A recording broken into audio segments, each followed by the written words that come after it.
The Cenci. Alexandre Dumas. Published, 1840. Categories: Non-fiction, History. About Dumas, Alexandre Dumas, P.A.-Diaris born Dumas David à la Pailletterie, July 24, 1802 – December 5, 1870, was a French writer. Best known for his numerous historical novels of high adventure which have made him one of the most widely read French authors in the world. Many of his novels, including The Count of Monte Cristo, The Three Musketeers, and The Man in the Iron Mask, were serialized, and he also wrote plays and magazine articles and was a prolific correspondent. Source: Wikipedia. Also available on our channel. Dumas, The Count of Monte Cristo, 1845. The Three Musketeers, 1844. The Man in the Iron Mask, 1850. 20 years after, 1845. The Borgias, 1840. 10 years later, 1848. The Vicomte of Brigillon, 1847. The Black Tulip, 1850. Louise de la Valliere, 1849. Ali Paca, 1840. Should you ever go to Rome and visit the Villa Pamphili, no doubt, after having sought under its tall pines and along its canals the shade and freshness so rare in the capital of the Christian world, you will descend towards the Janiculum hill by a charming road, in the middle of which you will find the Pauline fountain. Having passed this monument, and having lingered a moment on the terrace of the Church of St. Peter Montorio, which commands the whole of Rome, you will visit the cloister of Bramante, in the middle of which, sunk a few feet below the level, is built, on the identical place where St. Peter was crucified, a little temple, half Greek, half Christian. You will thence ascend by a side door into the church itself. There, the attentive Cicerone will show you, in the first chapel to the right, the Christ scourged, by Sebastian del Piombo, and in the third chapel to the left, an entombment by Fiammingo. Having examined these two masterpieces at leisure, he will take you to each end of the transverse cross, and will show you on one side a picture by Salviati, on slate, and on the other a work by Vasari. Then, pointing out in melancholy tones a copy of Guido's Martyrdom of St. Peter on the high altar, he will relate to you how for 3 centuries the divine Raphael's Transfiguration was worshipped in that spot, how it was carried away by the French in 1809, and restored to the Pope by the Allies in 1814. As you have already in all probability admired this masterpiece in the Vatican, allow him to expatiate, and search at the foot of the altar for a mortuary slab, which you will identify by a cross and the single word, orate. Under this gravestone is buried Beatrice Cenci, whose tragical story cannot but impress you profoundly. She was the daughter of Francesco Cenci. Whether or not it be true that men are born in harmony with their epoch, and that some embody its good qualities and others its bad ones, it may nevertheless interest our readers to cast a rapid glance over the period which had just passed when the events which we are about to relate took place. Francesco Cenci will then appear to them as the diabolical incarnation of his time. On the 11th of August, 1492, after the lingering death agony of Innocent VIII, during which 220 murders were committed in the streets of Rome, Alexander I ascended the pontifical throne. Son of a sister of Pope Calixtus III, Rodrigo Lenzuoli Borgia, before being created cardinal, had 5 children by Rosa Vanozza, whom he afterwards caused to be married to a rich Roman. These children were, Francis, Duke of Gandia, Caesar, Bishop and Cardinal, afterwards Duke of Valentinois, Lucrezia, who was married 4 times. Her first husband was Giovanni Sforza, Lord of Pesaro, whom she left owing to his impotence. The second, Alfonso, Duke of Bisaglia, whom her brother Caesar caused to be assassinated.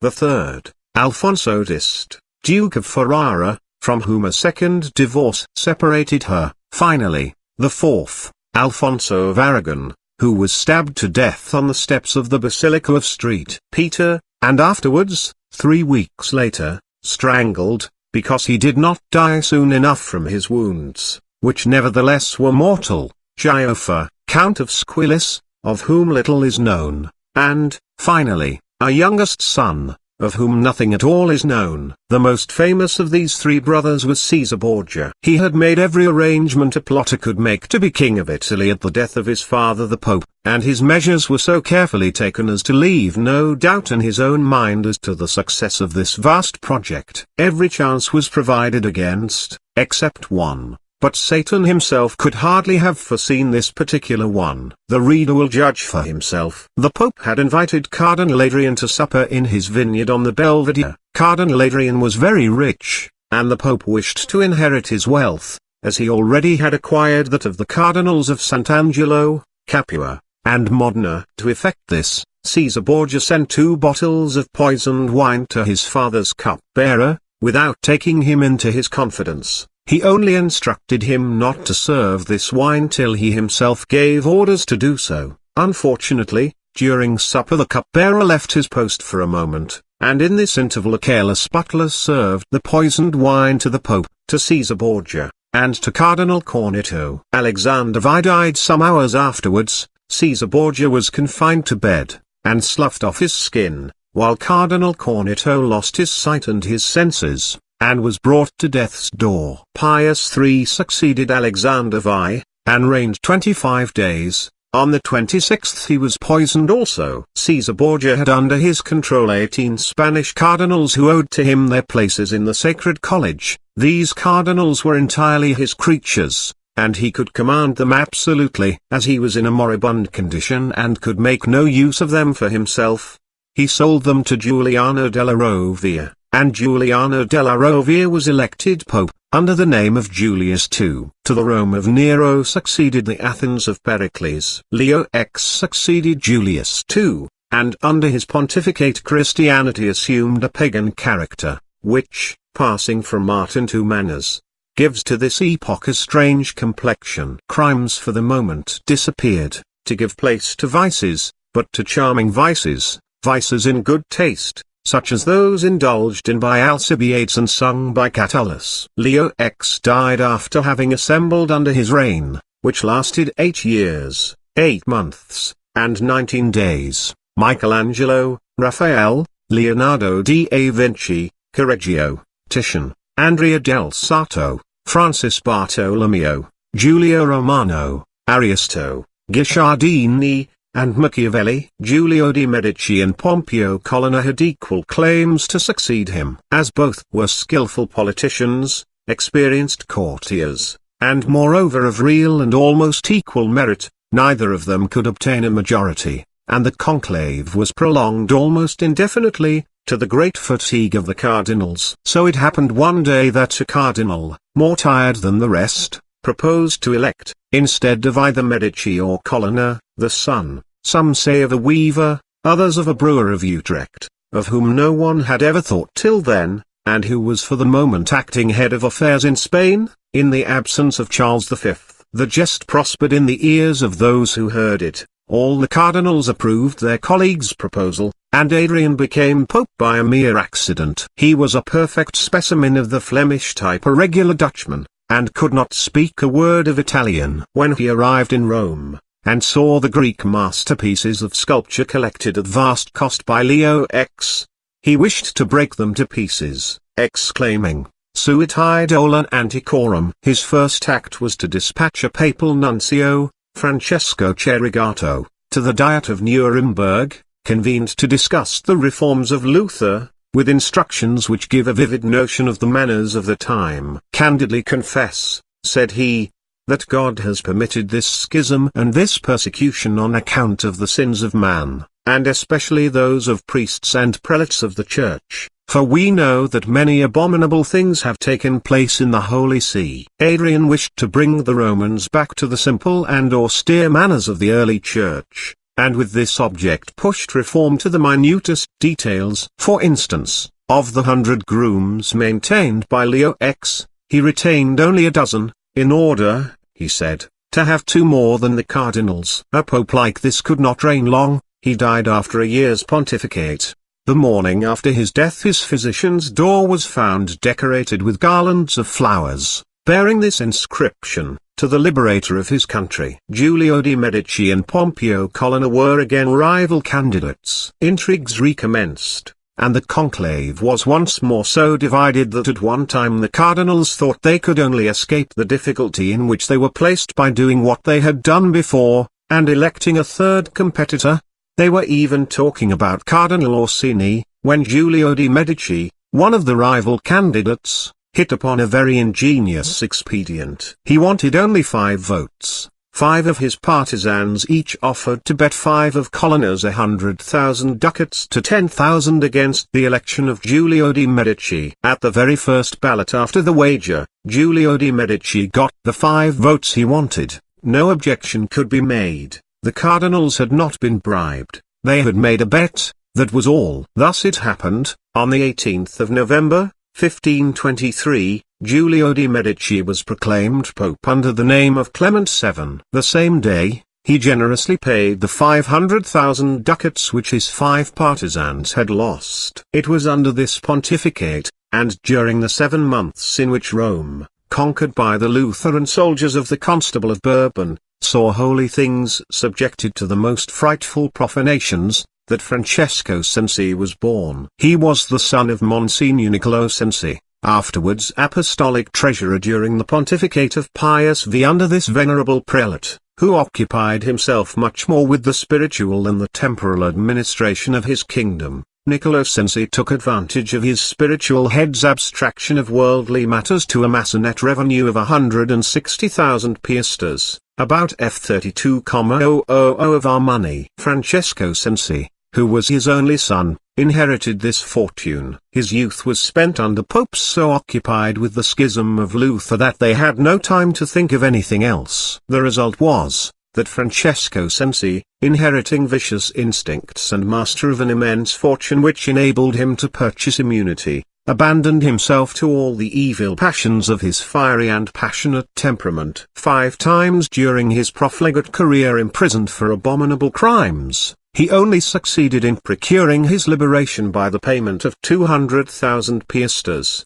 or about 1,000,000 francs. It should be explained that popes at this time were in great need of money. The lawless profligacy of Francesco Cenci first began seriously to attract public attention under the pontificate of Gregory XIII. This reign offered marvelous facilities for the development of a reputation such as that which this reckless Italian Don Juan seemed bent on acquiring. Under the Bolognese Buoncamporno, a free hand was given to those able to pay both assassins and judges. Rape and murder were so common that public justice scarcely troubled itself with these trifling things, if nobody appeared to prosecute the guilty parties. The good Gregory had his reward for his easy-going indulgence. He was spared to rejoice over the massacre of Street Bartholomew. Francesco Cenci was at the time of which we are speaking a man of 44 or 45 years of age, about 5 feet 4 inches in height, symmetrically proportioned, and very strong. Although rather thin, his hair was streaked with grey, his eyes were large and expressive, although the upper eyelids drooped somewhat.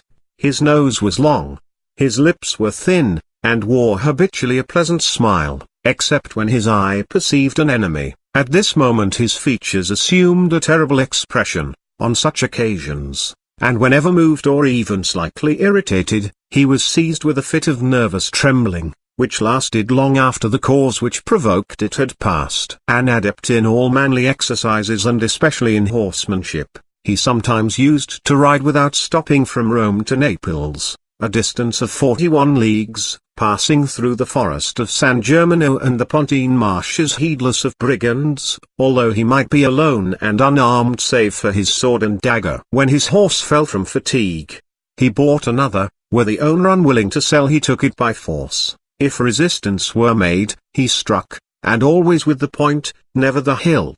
In most cases, being well known throughout the Papal States as a free-handed person, nobody tried to thwart him, some yielding through fear, others from motives of interest. Impious, sacrilegious, and atheistical, he never entered a church except to profane its sanctity. It was said of him that he had a morbid appetite for novelties in crime, and that there was no outrage he would not commit if he hoped by so doing to enjoy a new sensation. At the age of about 45 he had married a very rich woman, whose name is not mentioned by any chronicler. She died, leaving him 7 children, 5 boys and 2 girls. He then married Lucrezia Petroni, a perfect beauty of the Roman type, except for the ivory pallor of her complexion. By this second marriage he had no children. As if Francesco Cenci were void of all natural affection, he hated his children, and was at no pains to conceal his feelings towards them. On one occasion, when he was building, in the courtyard of his magnificent palace, near the Tiber, a chapel dedicated to St. Thomas, he remarked to the architect, when instructing him to design a family vault, "That is where I hope to bury them all." The architect often subsequently admitted that he was so terrified by the fiendish laugh which accompanied these words, that had not Francesco Cenci's work been extremely profitable, he would have refused to go on with it. As soon as his 3 eldest boys, Giacomo, Cristoforo, and Rocco, were out of their tutor's hands, in order to get rid of them he sent them to the University of Salamanca, where, out of sight, they were out of mind, for he thought no more about them, and did not even send them the means of subsistence. In these straits, after struggling for some months against their wretched plight, the lads were obliged to leave Salamanca, and beg their way home, tramping barefoot through France and Italy, till they made their way back to Rome, where they found their father harsher and more unkind than ever. This happened in the early part of the reign of Clement VIII, famed for his justice. The 3 youths resolved to apply to him, to grant them an allowance out of their father's immense income.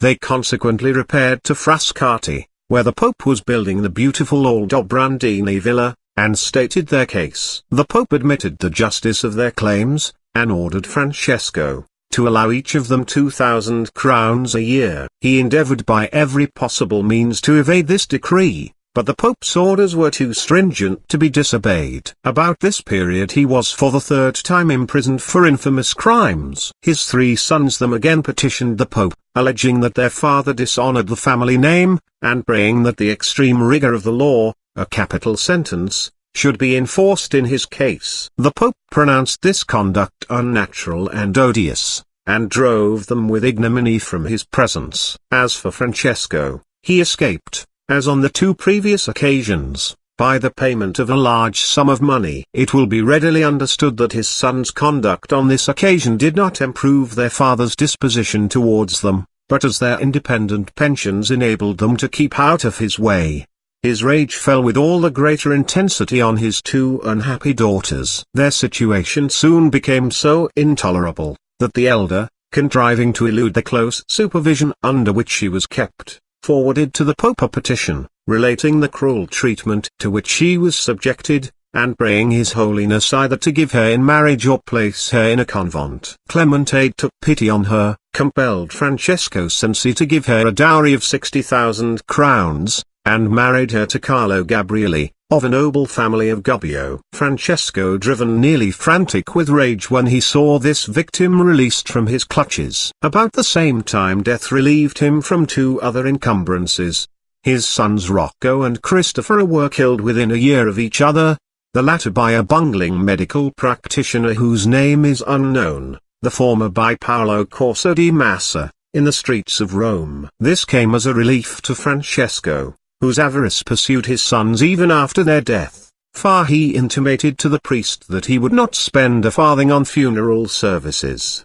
They were accordingly borne to the paupers' graves which he had caused to be prepared for them, and when he saw them both interred, he cried out that he was well rid of such good-for-nothing children, but that he should be perfectly happy only when the remaining 5 were buried with the first 2. And that when he had got rid of the last he himself would burn down his palace as a bonfire to celebrate the event. But Francesco took every precaution against his second daughter, Beatrice Cenci, following the example of her elder sister. She was then a child of 12 or 13 years of age, beautiful and innocent as an angel. Her long fair hair, a beauty seen so rarely in Italy, that Raphael, believing it divine, has appropriated it to all his Madonnas, curtained a lovely forehead, and fell in flowing locks over her shoulders. Her azure eyes bore a heavenly expression. She was of middle height, exquisitely proportioned, and during the rare moments when a gleam of happiness allowed her natural character to display itself,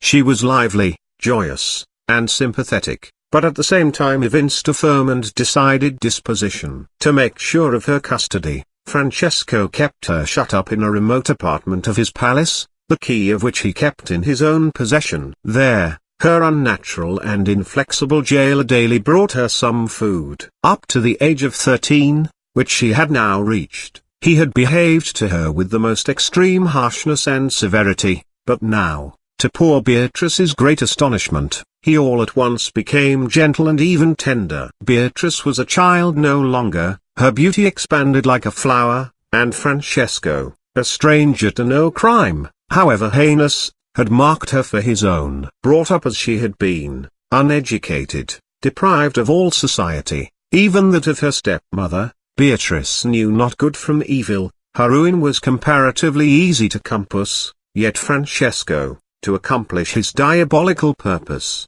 employed all the means at his command. Every night she was awakened by a concert of music which seemed to come from paradise. When she mentioned this to her father, he left her in this belief, adding that if she proved gentle and obedient she would be rewarded by heavenly sights, as well as heavenly sounds. One night it came to pass that as the young girl was reposing, her head supported on her elbow, and listening to a delightful harmony, the chamber door suddenly opened, and from the darkness of her own room she beheld a suite of apartments brilliantly illuminated, and sensuous with perfumes, beautiful youths and girls, half-clad, such as she had seen in the pictures of Guido and Raphael, moved to and fro in these apartments, seeming full of joy and happiness. These were the ministers to the pleasures of Francesco, who, rich as a king, every night revelled in the orgies of Alexander, the wedding revels of Lucrezia, and the excesses of Tiberius at Capri. After an hour,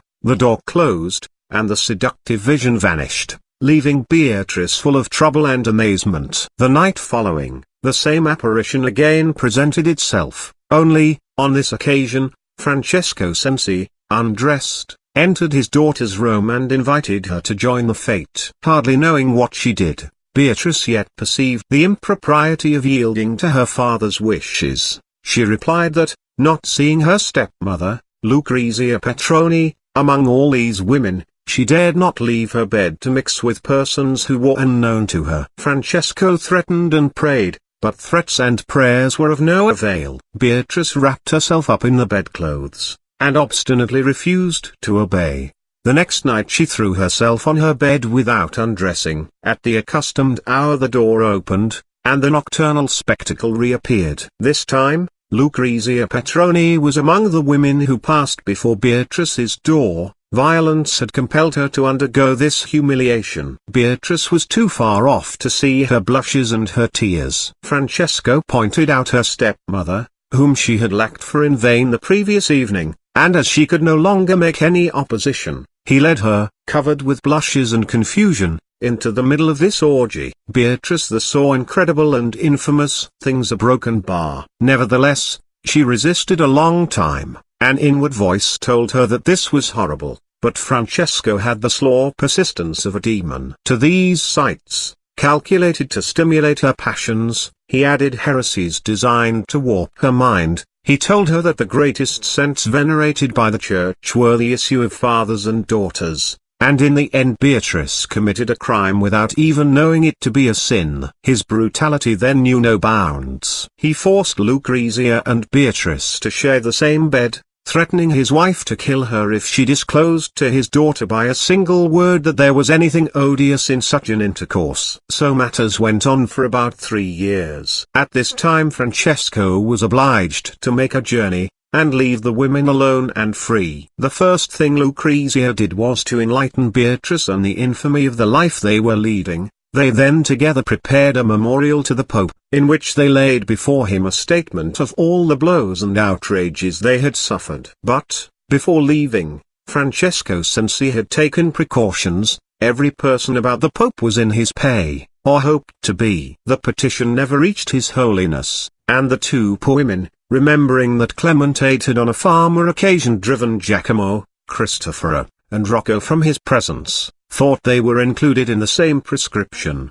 and looked upon themselves as abandoned to their fate. When matters were in this state, Giacomo, taking advantage of his father's absence, came to pay them a visit with a friend of his, an abbé named Gara. He was a young man of 25 or 26, belonging to one of the most noble families in Rome, of a bold, resolute, and courageous character, and idolized by all the Roman ladies for his beauty. To classical features he added blue eyes swimming in poetic sentiment.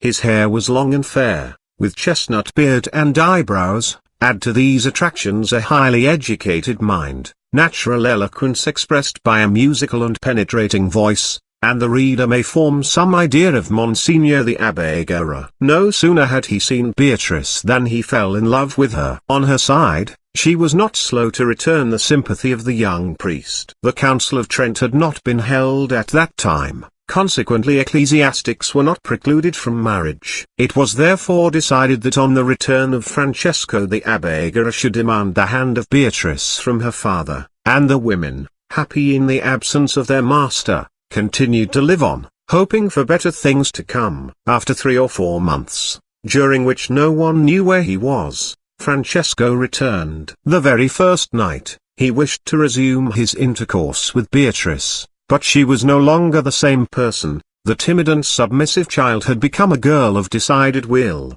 strong in her love for the abbé. She resisted alike prayers, threats, and blows. The wrath of Francesco fell upon his wife, whom he accused of betraying him. He gave her a violent thrashing. Lucrezia Petroni was a veritable Roman she-wolf, passionate alike in love and vengeance. She endured all, but pardoned nothing. Some days after this, the Abbé Gara arrived at the Cenci palace to carry out what had been arranged. Rich, young, noble, and handsome, everything would seem to promise him success. Yet he was rudely dismissed by Francesco. The first refusal did not daunt him. He returned to the charge a second time and yet a third, insisting upon the suitableness of such a union. At length Francesco, losing patience, told this obstinate lover that a reason existed why Beatrice could be neither his wife nor any other man's. Gara demanded what this reason was. Francesco replied, "Because she is my mistress." Monsignor Gara turned pale at this answer, although at first he did not believe a word of it, but when he saw the smile with which Francesco Cenci accompanied his words, he was compelled to believe that, terrible though it was, the truth had been spoken. For 3 days he sought an interview with Beatrice in vain. At length he succeeded in finding her. His last hope was her denial of this horrible story. Beatrice confessed all. Henceforth there was no human hope for the two lovers. An impassable gulf separated them. They parted bathed in tears, promising to love one another always. Up to that time the two women had not formed any criminal resolution, and possibly the tragical incident might never have happened, had not Francis one night returned into his daughter's room and violently forced her into the commission of fresh crime. Henceforth the doom of Francesco was irrevocably pronounced. As we have said, the mind of Beatrice was susceptible to the best and the worst influences. It could attain excellence,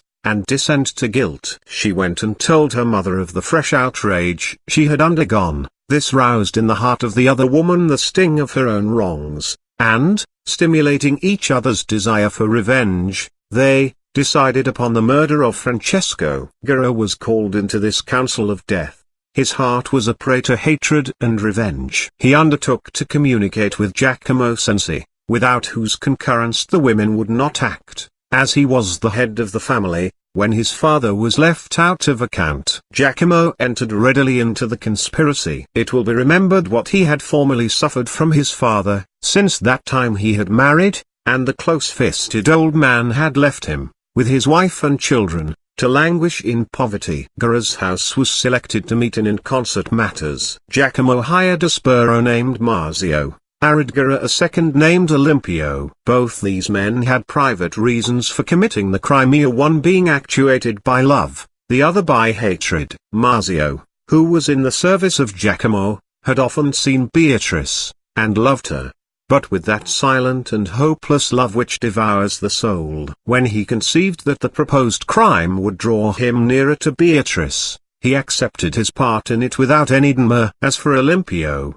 He hated Francesco, because the latter had caused him to lose the post of Castellan of Roccopetrella, a fortified stronghold in the kingdom of Naples, belonging to Prince Colonna. Almost every year Francesco Cenci spent some months at Roccopetrella with his family, for Prince Colonna, a noble and magnificent but needy prince, had much esteem for Francesco, whose purse he found extremely useful. It had so happened that Francesco, being dissatisfied with Olimpio, complained about him to Prince Colonna, and he was dismissed. After several consultations between the Cenci family, the Abbé and the Spuri, the following plan of action was decided upon. The period when Francesco Cenci was accustomed to go to Roccopetrella was approaching. It was arranged that Olimpio, conversant with the district and its inhabitants, should collect a party of a dozen Neapolitan bandits, and conceal them in a forest through which the travelers would have to pass. Upon a given signal, the whole family were to be seized and carried off. A heavy ransom was to be demanded, and the sons were to be sent back to Rome to raise the sum, but, under pretext of inability to do so, they were to allow the time fixed by the bandits to lapse, when Francesco was to be put to death. Thus all suspicions of a plot would be avoided, and the real assassins would escape justice. This well-devised scheme was nevertheless unsuccessful. When Francesco left Rome, the scout sent in advance by the conspirators could not find the bandits. The latter, not being warned beforehand, failed to come down before the passage of the travelers, who arrived safe and sound at Roccopetrella. The bandits, after having patrolled the road in vain, came to the conclusion that their prey had escaped, and, unwilling to stay any longer in a place where they had already spent a week, went off in quest of better luck elsewhere. Francesco had in the meantime settled down in the fortress, and, to be more free to tyrannize over Lucrezia and Beatrice, sent back to Rome Giacomo and his two other sons. He then recommenced his infamous attempts upon Beatrice, and with such persistence, that she resolved herself to accomplish the deed which at first she desired to entrust to other hands. Olimpio and Marzio, who had nothing to fear from justice, remained lurking about the castle. One day Beatrice saw them from a window, and made signs that she had something to communicate to them. The same night Olimpio, who having been Castellan knew all the approaches to the fortress, made his way thither with his companion. Beatrice awaited them at a window which looked on to a secluded courtyard. She gave them letters which she had written to her brother and to Monsignor Guerra. The former was to approve, as he had done before, the murder of their father, for she would do nothing without his sanction. As for Monsignor Guerra, he was to pay Olimpio 1,000 piastres, half the stipulated sum. Marzio, acting out of pure love for Beatrice, whom he worshipped as a Madonna, which observing, the girl gave him a handsome scarlet mantle, trimmed with gold lace, telling him to wear it for love of her. As for the remaining moiety, it was to be paid when the death of the old man had placed his wife and daughter in possession of his fortune. The two Spuri departed, and the imprisoned conspirators anxiously awaited their return. On the day fixed, they were seen again. Monsignor Guerra had paid the 1,000 piastres, and Giacomo had given his consent. Nothing now stood in the way of the execution of this terrible deed, which was fixed for the 8th of September, the day of the Nativity of the Virgin. But Signora Lucrezia, a very devout person, having noticed this circumstance, would not be a party to the committal of a double sin. The matter was therefore deferred till the next day, the 9th. That evening, the 9th of September, 1598, the two women, supping with the old man, mixed some narcotic with his wine so adroitly that, suspicious though he was, he never detected it, and having swallowed the potion, soon fell into a deep sleep. The evening previous, Marzio and Olimpio had been admitted into the castle, where they had lain concealed all night and all day, for, as will be remembered, the assassination would have been effected the day before had it not been for the religious scruples of Signora Lucrezia Petroni. Towards midnight, Beatrice fetched them out of their hiding place, and took them to her father's chamber, the door of which she herself opened.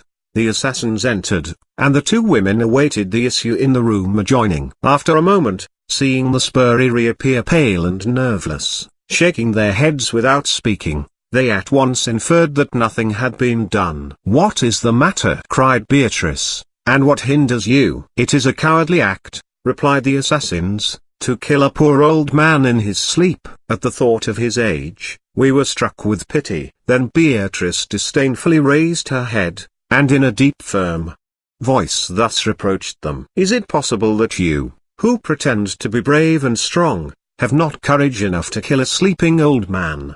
How would it be if you were awake? And thus you steal our money. Very well, since your cowardice compels me to do so, I will kill my father myself, but you will not long survive him." Hearing these words, the Spuri felt ashamed of their irresolution, and, indicating by signs that they would fulfill their compact, they entered the room, accompanied by the two women. As they had said, a ray of moonlight shone through the open window, and brought into prominence the tranquil face of the old man, the sight of whose white hair had so affected them. This time they showed no mercy. One of them carried two great nails, such as those portrayed in pictures of the crucifixion, the other bore a mallet. The first placed a nail upright over one of the old man's eyes, the other struck it with the hammer, and drove it into his head. The throat was pierced in the same way with the second nail, and thus the guilty soul, stained throughout its career with crimes of violence,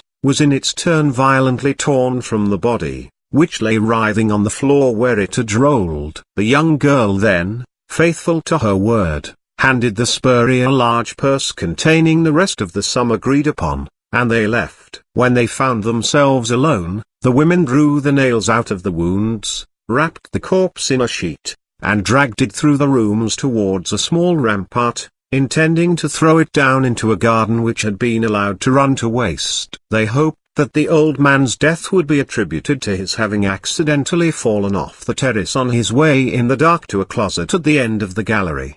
But their strength failed them when they reached the door of the last room, and, while resting there, Lucrezia perceived the two Spuri, sharing the money before making their escape. At her call they came to her, carried the corpse to the rampart, and, from a spot pointed out by the women, where the terrace was unfenced by any parapet, they threw it into an elder tree below, whose branches retained it suspended. When the body was found the following morning hanging in the branches of the elder tree, everybody supposed, as Beatrice and her stepmother had foreseen, that Francesco, stepping over the edge of the 386th terrace in the dark, had thus met his end. The body was so scratched and disfigured that no one noticed the wounds made by the two nails. The ladies, as soon as the news was imparted to them, came out from their rooms, weeping and lamenting in so natural a manner as to disarm any suspicions.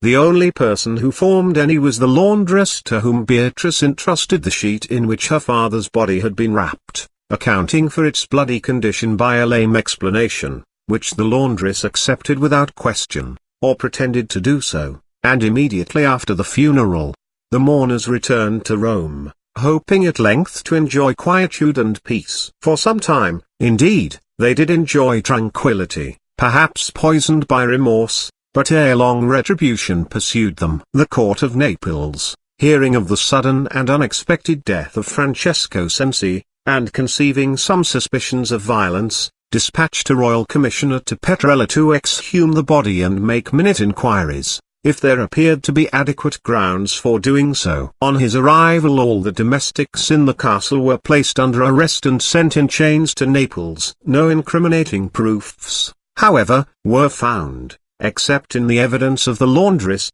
who deposed that Beatrice had given her a blood-stained sheet to Washington. This clue led to terrible consequences, for, further questions she declared that she could not believe the explanation given to account for its condition. The evidence was sent to the Roman court, but at that period it did not appear strong enough to warrant the arrest of the Cenci family, who remained undisturbed for many months, during which time the youngest boy died. Of the 5 brothers there only remained Giacomo, the eldest, and Bernardo, the youngest but one. Nothing prevented them from escaping to Venice or Florence, but they remained quietly in Rome. Meantime Monsignor Guerra received private information that, shortly before the death of Francesco, Marzio and Olympia had been seen prowling round the castle, and that the Neapolitan police had received orders to arrest them. The Monsignor was a most wary man, and very difficult to catch napping when warned in time. He immediately hired 2 other sbirri to assassinate Marzio and Olimpio. The one commissioned to put Olimpio out of the way came across him at Terni,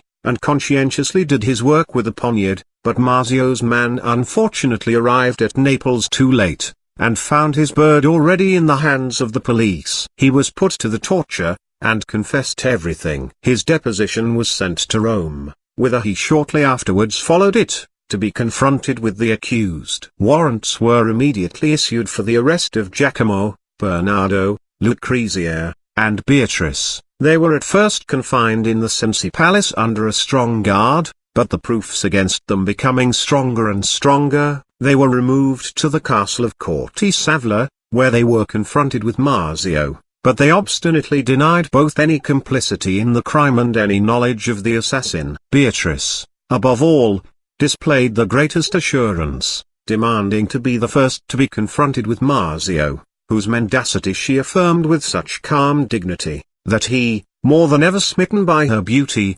determined, since he could not live for her, to save her by his death. Consequently, he declared all his statements to be false, and asked forgiveness from God and from Beatrice. Neither threats nor tortures could make him recant, and he died firm in his denial, under frightful tortures. The Cenci then thought themselves safe. God's justice, however, still pursued them. The sbirro who had killed Olimpia happened to be arrested for another crime, and, making a clean breast, confessed that he had been employed by Monsignor Guerrero to put out of the way a fellow assassin named Olimpio, who knew too many of the Monsignor's secrets. Luckily for himself, Monsignor Guerrero heard of this opportunely. A man of infinite resource, he lost not a moment in timid or irresolute plans, but as it happened that at the very moment when he was warned, the charcoal dealer who supplied his house with fuel was at hand, he sent for him,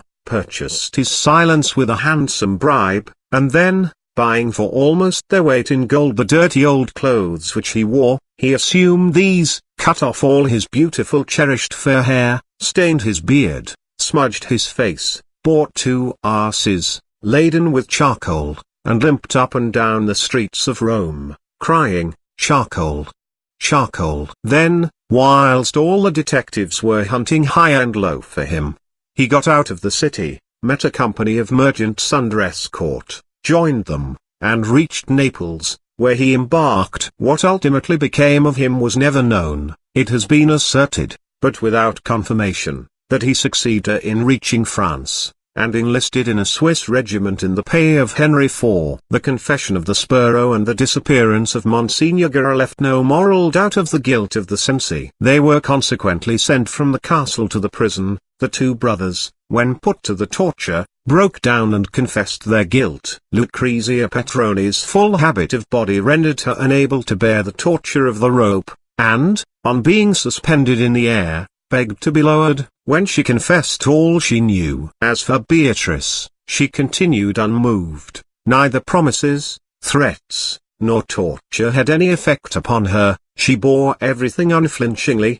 and the judge Ulysses Mercati himself, famous though he was in such matters, failed to draw from her a single incriminating word. Unwilling to take any further responsibility, he referred the case to Clement VIII, and the Pope, conjecturing that the judge had been too lenient in applying the torture to a young and beautiful Roman lady, took it out of his hands and entrusted it to another judge, whose severity and insensibility to emotion were undisputed. This latter reopened the whole interrogatory, and as Beatrice up to that time had only been subjected to the ordinary torture, he gave instructions to apply both the ordinary and extraordinary. This was the rope and pulley, one of the most terrible inventions ever devised by the most ingenious of tormentors. To make the nature of this horrid torture plain to our readers, we give a detailed description of it, adding an extract of the presiding judge's report of the case, taken from the Vatican manuscripts. Of the various forms of torture then used in Rome, the most common were the whistle, the fire, the sleepless, and the rope. The mildest, the torture of the whistle, was used only in the case of children and old persons. It consisted in thrusting between the nails and the flesh reeds cut in the shape of whistles. The fire, frequently employed before the invention of the sleepless torture, was simply roasting the soles of the feet before a hot fire. The sleepless torture, invented by Marsilius, was worked by forcing the accused into an angular frame of wood about 5 feet high, the sufferer being stripped and his arms tied behind his back to the frame. 2 men, relieved every 5 hours, sat beside him, and roused him the moment he closed his eyes. Marsilius says he has never found a man proof against this torture. But here he claims more than he is justly entitled to. Farinaxi states that, out of 100 accused persons subjected to it, 5 only refused to confess, a very satisfactory result for the inventor. Lastly comes the torture of the rope and pulley, the most in vogue of all, and known in other Latin countries as the strappado. It was divided into 3 degrees of intensity: the slight, the severe, and the very severe. The first, or slight torture, which consisted mainly in the apprehensions it caused, comprised the threat of severe torture, introduction into the torture chamber, stripping, and the tying of the rope in readiness for its appliance. To increase the terror these preliminaries excited, a pang of physical pain was added by tightening a cord round the wrists. This often sufficed to extract a confession from women or men of highly strung nerves. The second degree, or severe torture, consisted in fastening the sufferer, stripped naked, and his hands tied behind his back, by the wrists to one end of a rope passed round a pulley bolted into the vaulted ceiling, the other end being attached to a windlass, by turning which he could be hoisted into the air, and dropped again, either slowly or with a jerk, as ordered by the judge. The suspension generally lasted during the recital of a paternoster, an Ave Maria, or a miserere. If the accused persisted in his denial, it was doubled. This second degree, the last of the ordinary torture, was put in practice when the crime appeared reasonably probable but was not absolutely proved. The third, or very severe, the first of the extraordinary forms of torture, was so called when the sufferer, having hung suspended by the wrists, for sometimes a whole hour, was swung about by the executioner, either like the pendulum of a clock, or by elevating him with the windlass and dropping him to within a foot or 2 of the ground. If he stood this torture, a thing almost unheard of, seeing that it cut the flesh of the wrist to the bone and dislocated the limbs, weights were attached to the feet, thus doubling the torture. This last form of torture was only applied when an atrocious crime had been proved to have been committed upon a sacred person, such as a priest, a cardinal, a prince, or an eminent and learned man. Having seen that Beatrice was sentenced to the torture ordinary and extraordinary, and having explained the nature of these tortures, we proceed to quote the official report A. And as in reply to every question she would confess nothing, we caused her to be taken by 2 officers and led from the prison to the torture chamber, where the torturer was in attendance. There, after cutting off her hair, he made her sit on a small stool, undressed her, pulled off her shoes, tied her hands behind her back, fastened them to a rope passed over a pulley bolted into the ceiling of the aforesaid chamber, and wound up at the other end by a 4-lever windlass, worked by 2 men. Before hoisting her from the ground we again interrogated her touching the aforesaid parricide, but notwithstanding the confessions of her brother and her stepmother, which were again produced, bearing their signatures, she persisted in denying everything, saying, "Haul me about and do what you like with me, I have spoken the truth, and will tell you nothing else, even if I were torn to pieces." Upon this we had her hoisted in the air by the wrists to the height of about 2 feet from the ground, while we recited a paternoster, and then again questioned her as to the facts and circumstances of the aforesaid parricide, but she would make no further answer, only saying, "You are killing me, you are killing me." We then raised her to the elevation of 4 feet, and began an Ave Maria, but before our prayer was half finished she fainted away, or pretended to do so. We caused a bucketful of water to be thrown over her head. Feeling its coolness, she recovered consciousness, and cried, "My God, I am dead. You are killing me, my God."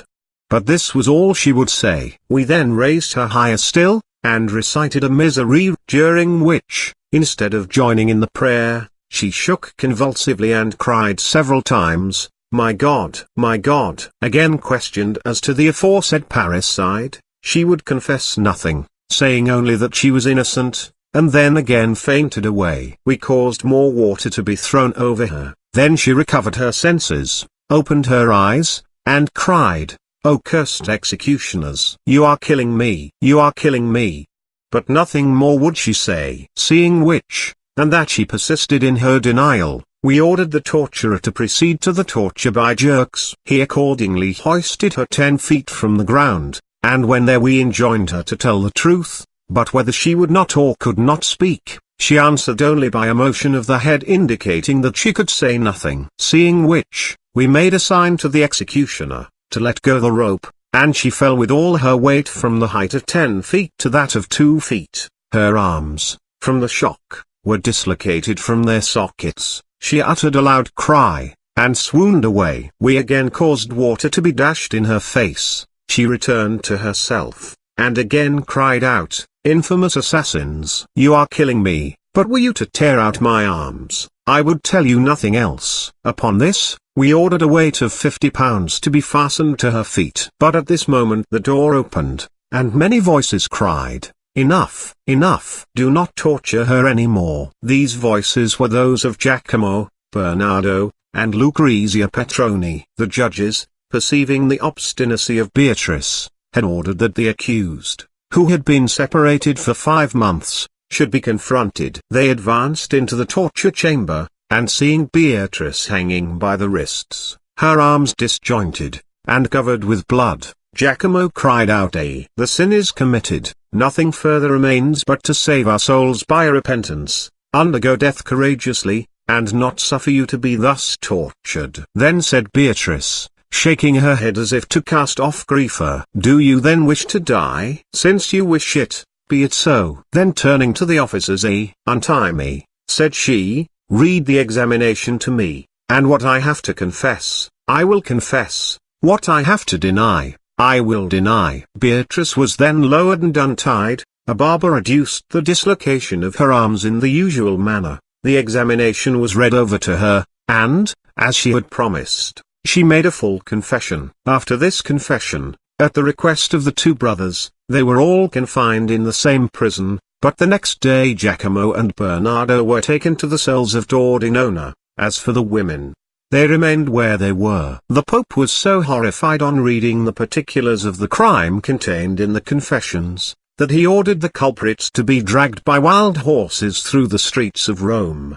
But so barbarous a sentence shocked the public mind, so much so that many persons of princely rank petitioned the Holy Father on their knees, imploring him to reconsider his decree, or at least allow the accused to be heard in their defense. "Tell me," replied Clement VIII, "did they give their unhappy father time to be heard in his own defense, when they slew him in so merciless and degrading a fashion?" At length, overcome by so many entreaties, he respited them for 3 days. The most eloquent and skillful advocates in Rome immediately busied themselves in preparing pleadings for so emotional a case, and on the day fixed for hearing appeared before His Holiness. The first pleader was Niccolo di Gliangeli, who spoke with such force and eloquence that the Pope, alarmed at the effect he was producing among the audience, passionately interrupted him. "Other than to be found," he indignantly cried, "among the Roman nobility children capable of killing their parents, and among Roman lawyers men capable of speaking in their defense? This is a thing we should never have believed, nor even for a moment supposed it possible." All were silent upon this terrible rebuke,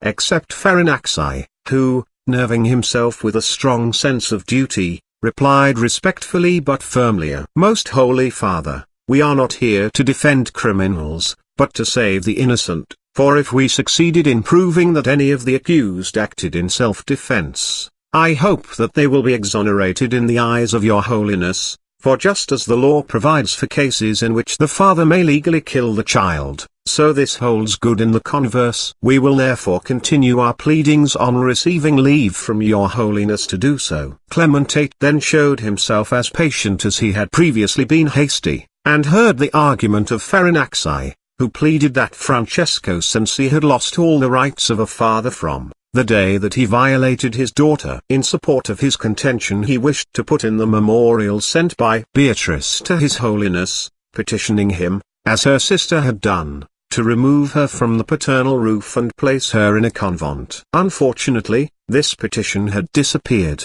and notwithstanding the minutest search among the papal documents, no trace of it could be found. The Pope had all the pleadings collected, and dismissed the advocates, who then retired, excepting Valliere, who knelt before him, saying, "Most Holy Father, I humbly ask pardon for appearing before you in this case, but I had no choice in the matter, being the advocate of the poor." The Pope kindly raised him, saying, "Go, we are not surprised at your conduct, but at that of others, who protect and defend criminals." As the Pope took a great interest in this case, he sat up all night over it, studying it with Cardinal di San Marcello, a man of much acumen and great experience in criminal cases. Then, having summed it up, he sent a draft of his opinion to the advocates, who read it with great satisfaction, and entertained hopes that the lives of the convicted persons would be spared, for the evidence all went to prove that even if the children had taken their father's life,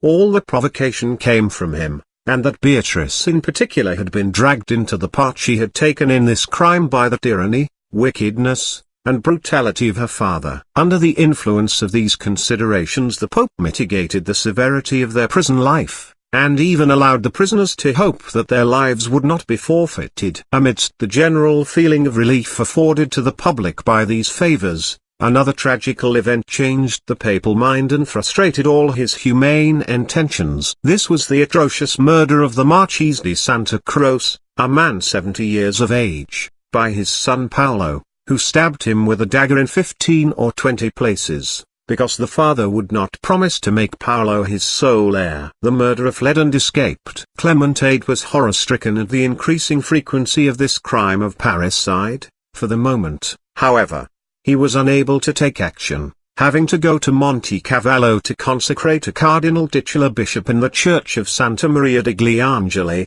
but the day following, on Friday the 10th of September 1599, at 8 o'clock in the morning, he summoned Monsignor Taverna, governor of Rome, and said to him, "Monsignor, we place in your hands the Cenci case, that you may carry out the sentence as speedily as possible." On his return to his palace, after leaving His Holiness, the governor convened a meeting of all the criminal judges in the city, the result of the council being that all the Cenci were condemned to death. The final sentence was immediately known, and as this unhappy family inspired a constantly increasing interest, many cardinals spent the whole of the night either on horseback or in their carriages, making interest that, at least so far as the women were concerned, they should be put to death privately and in the prison, and that a free pardon should be granted to Bernardo, a poor lad only 15 years of age, who, guiltless of any participation in the crime, yet found himself involved in its consequences. The one who interested himself most in the case was Cardinal Sforza,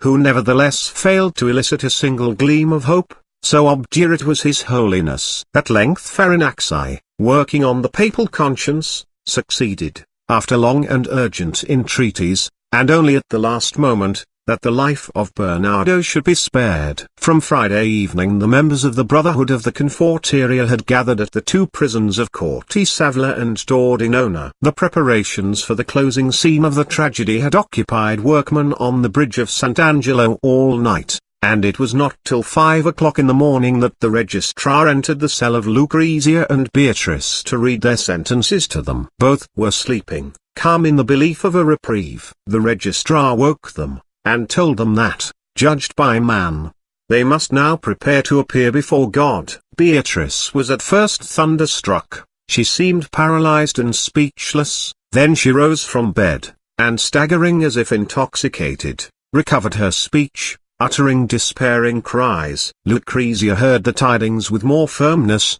and proceeded to dress herself to go to the chapel, exhorting Beatrice to resignation, but she, raving, wrung her hands and struck her head against the wall, shrieking, "To die! To die! Am I to die unprepared, on a scaffold? On a gibbet? My God! My God! This fit led to a terrible paroxysm, after which the exhaustion of her body enabled her mind to recover its balance, and from that moment she became an angel of humility and an example of resignation. Her first request was for a notary to make her will. This was immediately complied with, and on his arrival she dictated its provisions with much calmness and precision. Its last clause desired her interment in the church of San Pietro in Montorio, for which she always had a strong attachment, as it commanded a view of her father's palace. She bequeathed 500 crowns to the nuns of the Order of the Stigmata, and ordered that her dowry, amounting to 15,000 crowns, should be distributed in marriage portions to 50 poor girls. She selected the foot of the high altar as the place where she wished to be buried, over which hung the beautiful picture of the Transfiguration, so often admired by her during her life. Following her example, Lucrezia in her turn, disposed of her property. She desired to be buried in the church of San Giorgio di Valiba, and left 32,000 crowns to charities, with other pious legacies. Having settled their earthly affairs, they joined in prayer, reciting psalms, litanies, and prayers farther dying. At 8 o'clock they confessed, heard mass, and received the sacraments, after which Beatrice, observing to her stepmother that the rich dresses they wore were out of place on a scaffold, ordered two to be made in non's fashion, that is to say, gathered at the neck, with long wide sleeves. That for Lucrezia was made of black cotton stuff, Beatrice's of taffetas. In addition she had a small black turban made to place on her head. These dresses, with cords for girdles, were brought them. They were placed on a chair, while the women continued to pray. The time appointed being near at hand, they were informed that their last moment was approaching. Then Beatrice, who was still on her knees, rose with a tranquil and almost joyful countenance. "Mother," said she, "the moment of our suffering is impending. I think we had better dress in these clothes, and help one another at our toilet for the last time." They then put on the dresses provided, girt themselves with the cords. Beatrice placed her turban on her head, and they awaited the last summons. In the meantime, Giacomo and Bernardo, whose sentences had been read to them, awaited also the moment of their death. About 10 o'clock the members of the Confraternity of Mercy, a Florentine order, arrived at the prison of Tordinona, and halted on the threshold with the crucifix, awaiting the appearance of the unhappy youths. Here a serious accident had nearly happened. As many persons were at the prison windows to see the prisoners come out, someone accidentally threw down a large flower pot full of earth, which fell into the street and narrowly missed one of the confraternity who was amongst the torchbearers just before the crucifix. It passed so close to the torch as to extinguish the flame in its descent. At this moment the gates opened, and Giacomo appeared first on the threshold. He fell on his knees, adoring the holy crucifix with great devotion. He was completely covered with a large mourning cloak, under which his bare breast was prepared to be torn by the red-hot pincers of the executioner, which were lying ready in a chafing dish fixed to the cart. Having ascended the vehicle, in which the executioner placed him so as more readily to perform this office, Bernardo came out, and was thus addressed on his appearance by the fiscal of Romea: "Signor Bernardo Cenci, in the name of our blessed Redeemer, our Holy Father the Pope spares your life, with the sole condition that you accompany your relatives to the scaffold and to their death, and never forget to pray for those with whom you were condemned to die." At this unexpected intelligence, a loud murmur of joy spread among the crowd, and the members of the confraternity immediately untied the small mask which covered the youth's eyes, for, owing to his tender age, it had been thought proper to conceal the scaffold from his sight. Then the executioner, having disposed of Giacomo, came down from the cart to take Bernardo, whose pardon being formally communicated to him, he took off his handcuffs, and placed him alongside his brother, covering him up with a magnificent cloak embroidered with gold, for the neck and shoulders of the poor lad had been already bared, as a preliminary to his decapitation. People were surprised to see such a rich cloak in the possession of the executioner, but were told that it was the one given by Beatrice to Marzio to pledge him to the murder of her father, which fell to the executioner as a perquisite after the execution of the assassin. The sight of the great assemblage of people produced such an effect upon the boy that he fainted. The procession then proceeded to the prison of Corti-Savla, marching to the sound of funeral chants. At its gates the sacred crucifix halted for the women to join. They soon appeared, fell on their knees, and worshipped the holy symbol as the others had done. The march to the scaffold was then resumed. The two female prisoners followed the last row of penitents in single file, veiled to the waist, with the distinction that Lucrezia, as a widow, wore a black veil and high-heeled slippers of the same hue, with bows of ribbon, as was the fashion, whilst Beatrice, as a young unmarried girl, wore a silk flat cap to match her corsage, with a plush hood, which fell over her shoulders and covered her violet frock, white slippers with high heels, ornamented with gold rosettes and cherry-colored fringe. The arms of both were untrammeled, except for a thin slack cord which left their hands free to carry a crucifix and a handkerchief. During the night a lofty scaffold had been erected on the bridge of Sant'Angelo, and the plank and block were placed thereon. Above the block was hung, from a large crossbeam, a ponderous axe, which, guided by two grooves, fell with its whole weight at the touch of a spring. In this formation the procession wended its way towards the bridge of Sant'Angelo. Lucrezia, the more broken down of the two, wept bitterly, but Beatrice was firm and unmoved. On arriving at the open space before the bridge, the women were led into a chapel, where they were shortly joined by Giacomo and Bernardo. They remained together for a few moments, when the brothers were led away to the scaffold, although one was to be executed last, and the other was pardoned. But when they had mounted the platform, Bernardo fainted a second time, and as the executioner was approaching to his assistance, some of the crowd, supposing that his object was to decapitate him, cried loudly, "He is pardoned." The executioner reassured them by seating Bernardo near the block, Giacomo kneeling on the other side. Then the executioner descended, entered the chapel, and reappeared leading Lucrezia, who was the first to suffer. At the foot of the scaffold he tied her hands behind her back, tore open the top of her corsage so as to uncover her shoulders, gave her the crucifix to kiss, and led her to the step-ladder, which she ascended with great difficulty, on account of her extreme stoutness. Then, on her reaching the platform, he removed the veil which covered her head. On this exposure of her features to the immense crowd, Lucrezia shuddered from head to foot. Then, her eyes full of tears, she cried with a loud voice,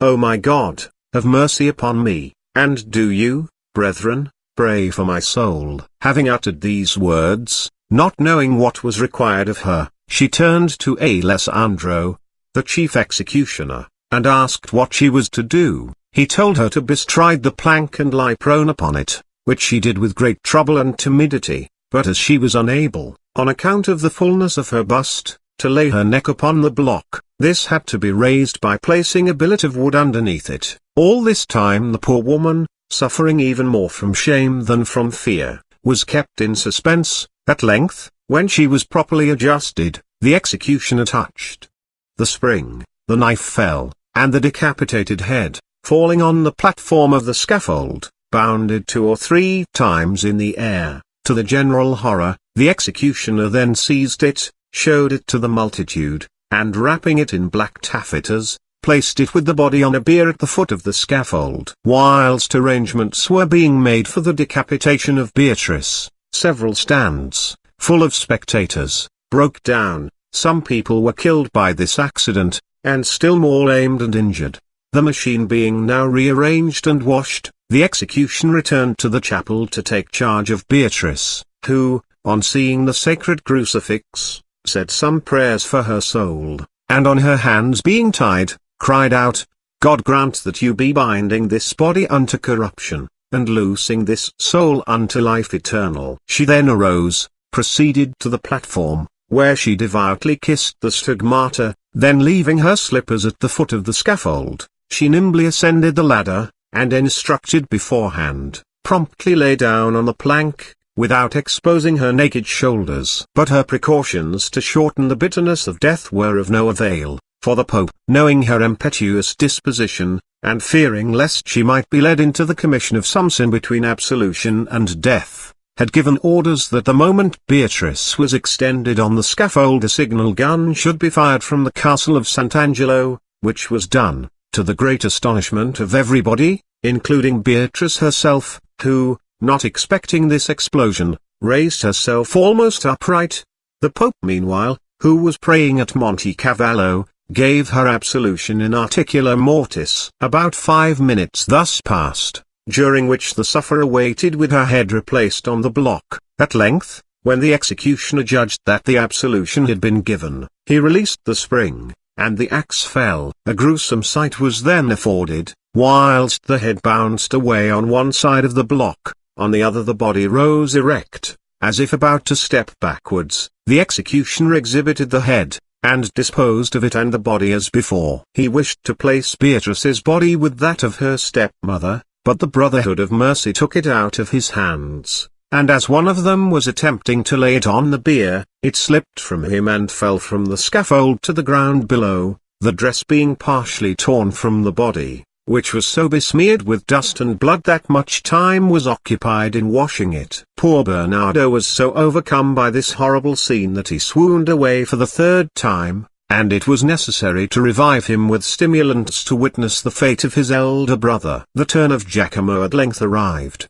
He had witnessed the death of his stepmother and his sister, and his clothes were covered with their blood. The executioner approached him and tore off his cloak, exposing his bare breast covered with the wounds caused by the grip of red-hot pincers. In this state, and half naked, he rose to his feet, and turning to his brother, said, "Bernardo, if in my examination I have compromised and accused you, I have done so falsely, and although I have already disavowed this declaration, I repeat, at the moment of appearing before God, that you are innocent, and that it is a cruel abuse of justice to compel you to witness this frightful spectacle." The executioner then made him kneel down, bound his legs to one of the beams erected on the scaffold, and having bandaged his eyes, shattered his head with a blow of his mallet. Then, in the sight of all, he hacked his body into 4 quarters. The official party then left, taking with them Bernardo, who, being in a state of high fever, was bled and put to bed. The corpses of the 2 ladies were laid out each on its bier under the statue of St. Paul, at the foot of the bridge, with 4 torches of white wax, which burnt till 4 o'clock in the afternoon. Then, along with the remains of Giacomo, they were taken to the church of San Giovanni di Calato. Finally, about 9 in the evening, the body of Beatrice, covered with flowers, and attired in the dress worn at her execution, was carried to the church of San Pietro in Montorio, with 50 lighted torches, and followed by the brethren of the Order of the Stigmato and all the Franciscan monks in Rome. There, agreeably to her wish, it was buried at the foot of the high altar. The same evening Signora Lucrezia was interred, as she had desired to be, in the church of San Giorgio di Villaba. All Rome may be said to have been present at this tragedy,